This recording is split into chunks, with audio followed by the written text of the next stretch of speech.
My name is Emily Miller.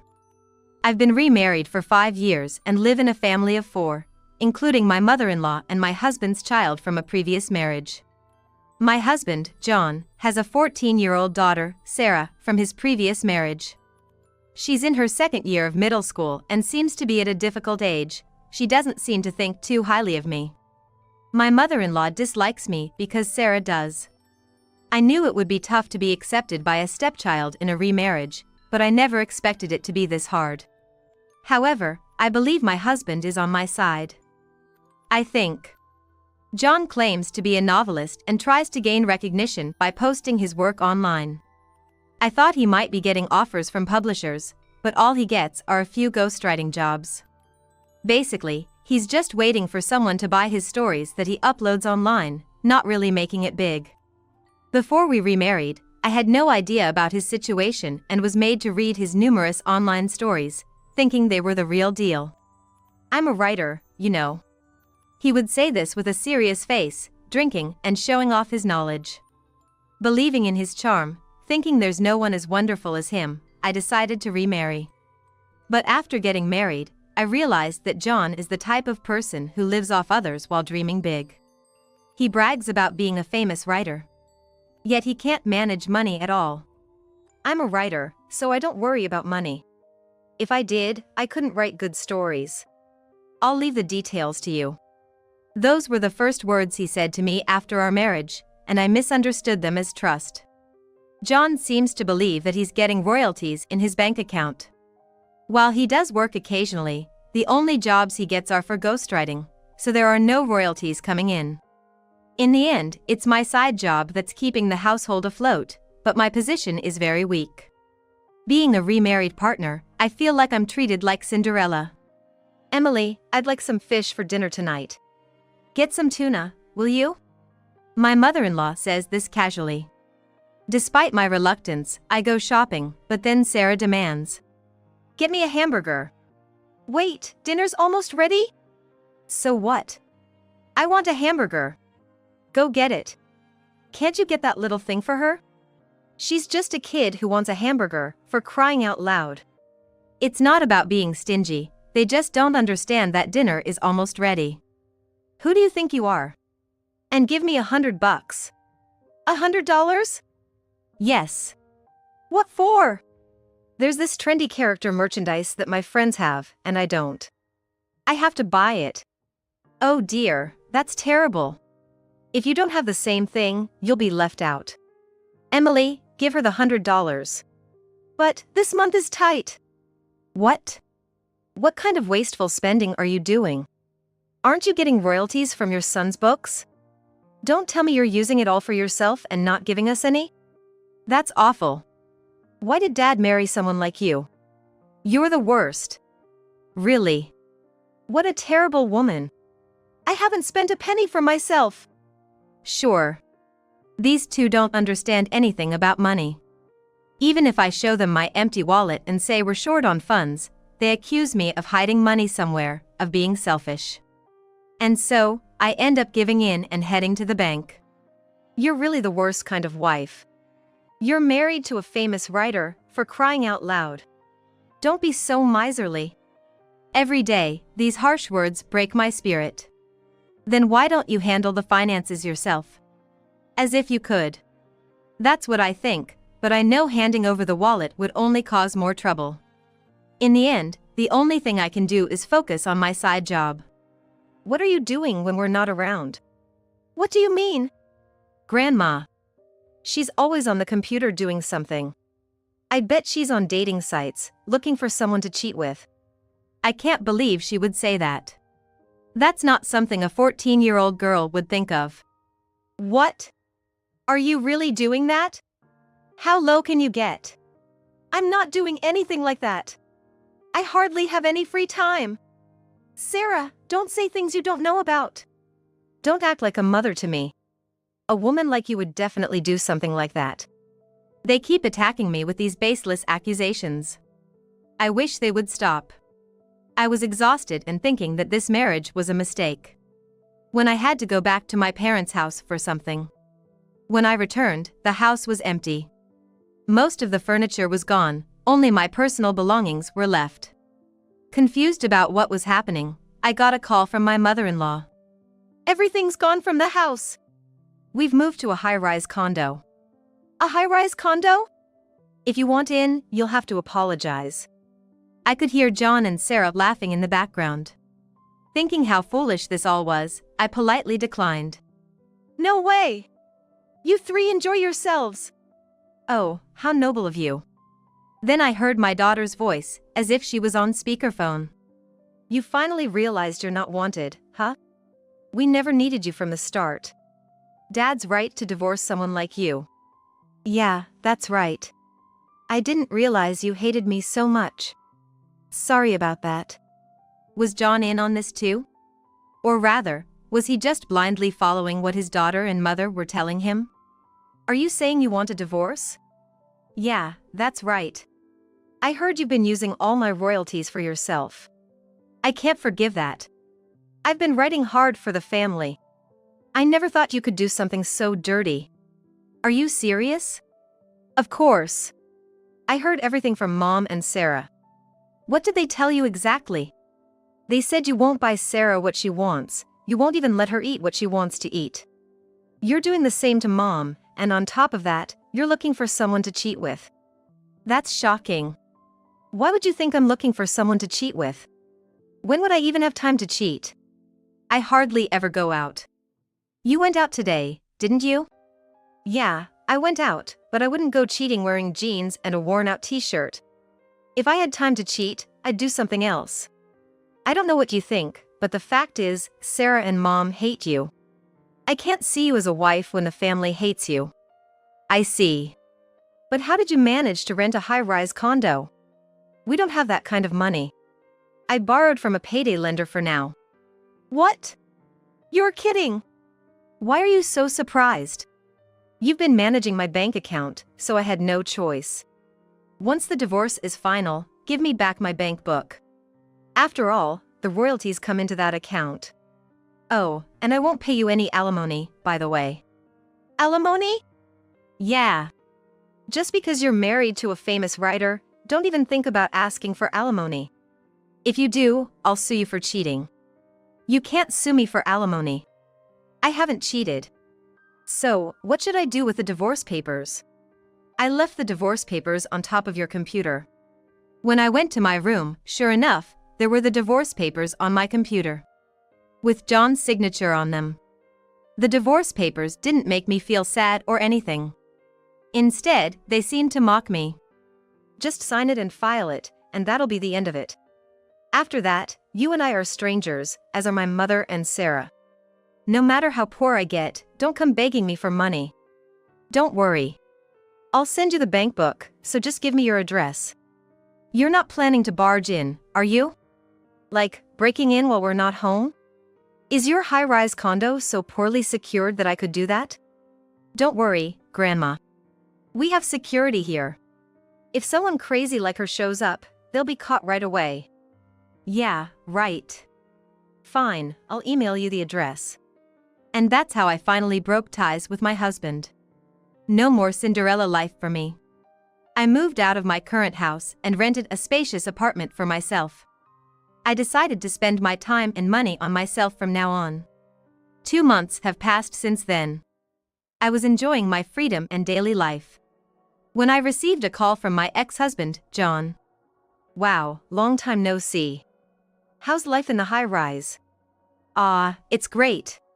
"So, why the sudden call?" "The real estate agent told me the rent couldn't be withdrawn." "You haven't been withdrawing money from my account, have you? I sent the bank book to you. You got it, right?" "Yeah, I got it." "Then there's no way I could withdraw anything. Besides, there's no money to withdraw anyway."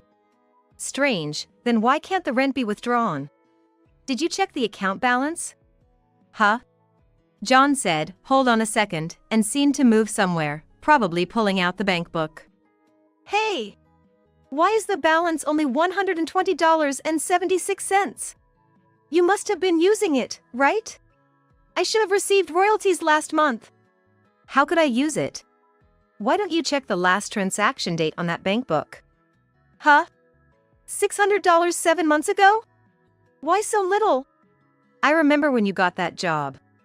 The editor originally wanted another ghostwriter, but he got sick suddenly, and they asked if anyone else was available. You volunteered, but the editor wanted someone else, and you ended up writing it for a bargain because they had no money. You were just used, you know. That's ridiculous. Forgot about it? Well, you didn't seem to care about the payment anyway.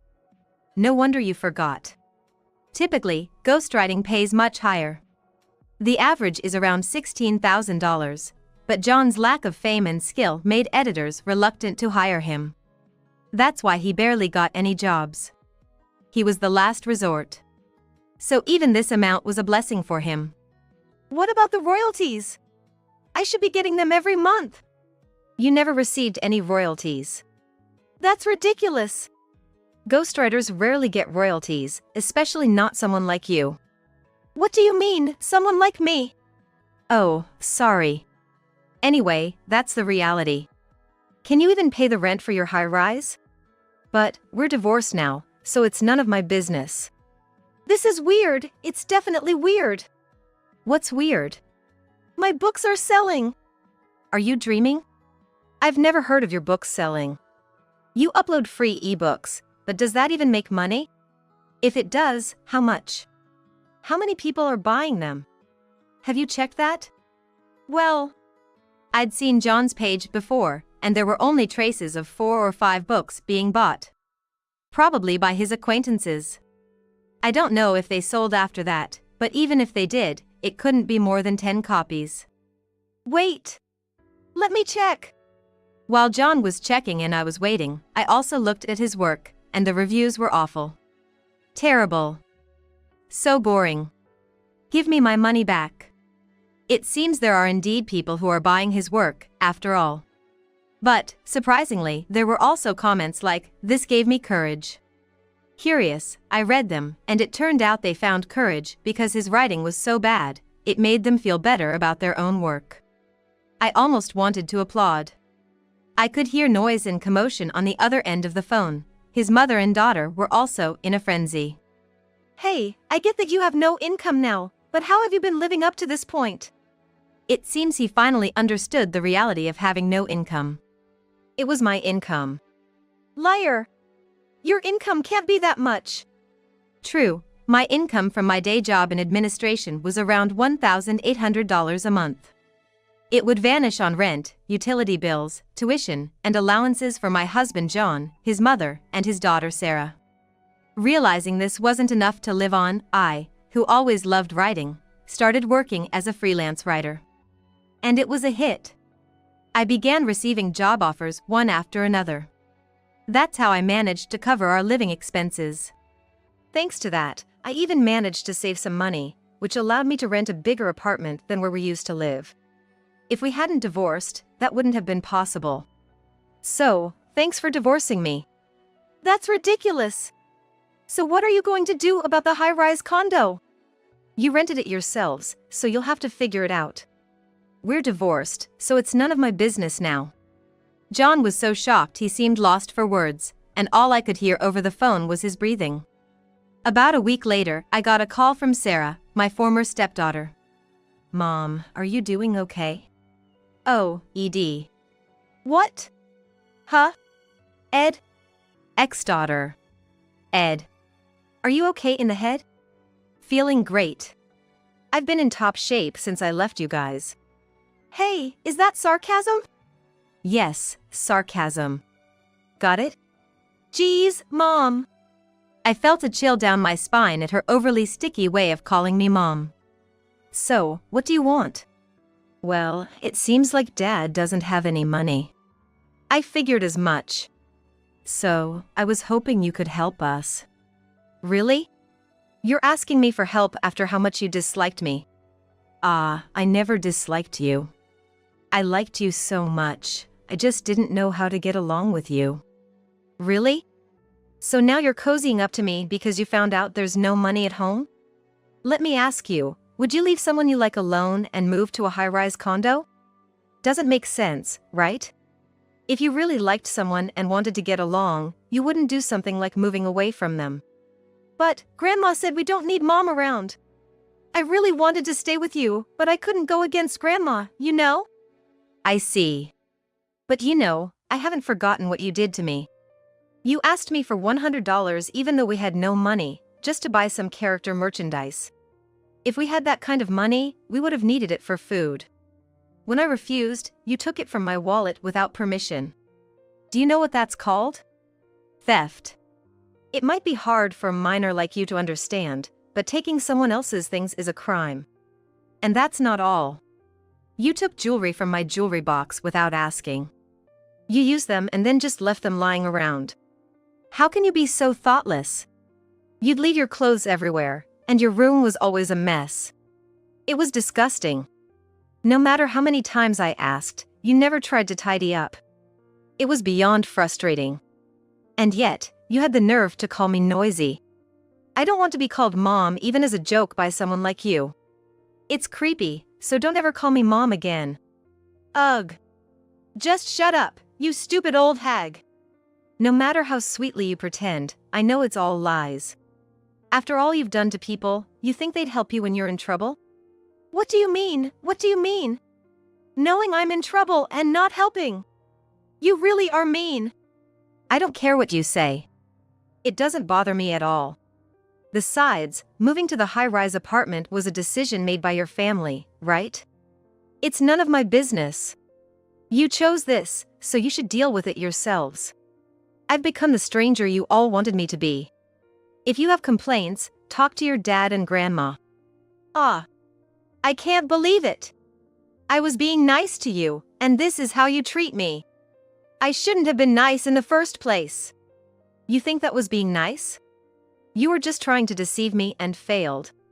Sorry, but don't underestimate adults. Back when we lived together, Sarah used to call me an old hag. Now she's calling me Mom, so something must be up. It seems the whole family is trying to trap me and take my money. They must have thought they could manipulate me using the child. But after everything that's happened, it's not going to work that easily. Yet, the three of them can't give up their high-rise lifestyle and are struggling without moving out. They're stuck in a cycle of borrowing more from payday lenders, even though they haven't repaid the debt from renting the high-rise. It's clear where this is heading, but they seem to think everything will work out somehow. However, there's a limit. When they couldn't make the monthly payments and received a court notice demanding full repayment, John, realizing the seriousness, found out where I live and came to my apartment directly. Emily! No, Miss Emily, Your Highness! Please, I'm begging you, help us! How did you find out where I live? I looked it up. Ah, scary. I thought you had lost the use of your legs with all the trouble you've put on me. Don't be so mean.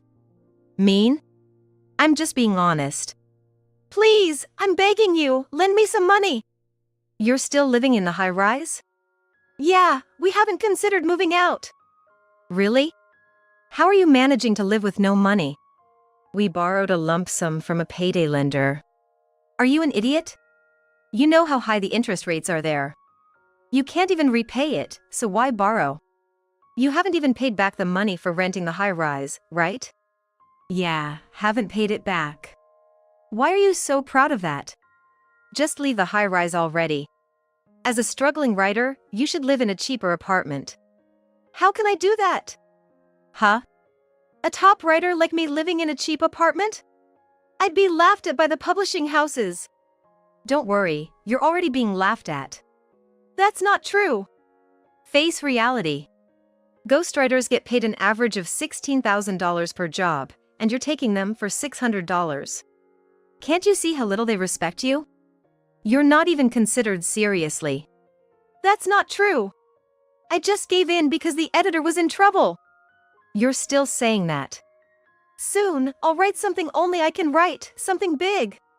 Say that after you win an award. Right now, you're not even close to honorable mention. Ah. Awards aren't everything. Sure, but if you won a big one, it would turn everything upside down. It's not like that. I have my own Hearts Award. Your Hearts Award, what's that? It's an award in my heart. How utterly foolish. So, you mean nobody else recognizes your work? It's not even worth discussing. Just go home. Don't say that, I'm really in trouble. Recently, Sarah's been throwing tantrums, wanting this and that. Well, of course. You can't afford to buy her anything.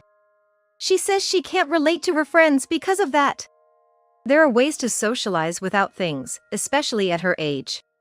No, it's sad. I want to buy her things too. Oh, and now she's saying she won't go to school anymore. Why jump to that? She says school is boring because she can't relate to her friends. She's just like you, saying such foolish things. It's your fault for not teaching her properly. There are other ways to handle things, especially for a middle schooler. Please, she's been acting out recently, even punching holes in the walls. Oh, so the high-rise is poorly built? Why don't you write a novel about it? Remember the novel Jenga that became popular? There are people suffering from domestic violence, so if you write a true story, it might be a hit. I already wrote one. It only made things worse. How so? I wrote it and posted it online, and everyone realized it was about Sarah. Now her friends are laughing at her. She's actually stopped going to school. Why would you write it in such a way that everyone could tell? It's your fault. I can't write nonfiction. But you can write fantasy stories, can't you? Everyone says it's all my fault. Well, I guess they're right. If you're even remotely a novelist, you should have some ability to embellish. In the end, they just yell at me to bring you back. Me? Why? They think with you here, we could manage the money somehow. What? I'm appalled. Don't say that. Admittedly, when you were here, we managed to get by. But living in a high-rise is impossible. Can't you make it work somehow? I really can't. So please, help us. No, I have no intention of helping you. Are you still working in administration? No. What? What kind of job are you doing now? You need a good income to rent a big apartment. Obviously. What are you doing then? I'm a writer. A lighter? Like one that lights up and burns? Who would set themselves on fire to make money? I'm not that brave. Then, what kind of writer? Don't tell me, a ghostwriter? Yes. I get quite a few ghostwriting jobs. There are a lot of requests from publishing houses. Besides, I also write blog articles. It pays well. The last ghostwriting job I did earned me $26,000. Plus, they give me royalties, so I'm looking forward to the future. You're lying, how is that possible? I've always liked writing. I never thought I could make money off it. Living with you, I had no choice but to try, and it worked out. Now I can make a living as a full-time writer. Then help us out. No. Fine. Let's remarry then. With whom? With me, obviously. You suspect me of cheating when I haven't, and you still think I'd remarry you? I don't care if you cheat. If we can live in the high-rise, I'll endure anything. You don't have to endure anything. I have no plans to remarry you. Don't say that. I don't want anything to do with you. Give it up. Seeing John groveling at my feet was pathetic. I thought it could make a good novel. After that, the John family finally moved out of the high-rise. Their new place was a cheap apartment, but it turned out to be a haunted one. They must have thought going for the cheapest possible option was best. But I wouldn't voluntarily choose to experience such fear.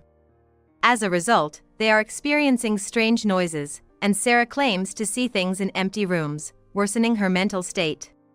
However, they are also showing some growth. John, realizing they were on the brink of homelessness, started working multiple part-time jobs at 40. He's run ragged, but it's a valuable experience. His mother, meanwhile, manages to earn about $200 a month doing piecework. Because of their high debt repayments, they mainly eat ramen noodles, and Sarah plans to work part-time once she's in high school. Still, she remains mostly reclusive and often throws tantrums, breaking dishes and throwing things. As for me, I've been living peacefully since John stopped visiting. Now, I'm recalling the days I lived with John's family and turning them into a novel. The story has become a hit and there's talk of turning it into a movie. I never imagined such a dramatic turnaround in my life, but I'm excited to see what happens next.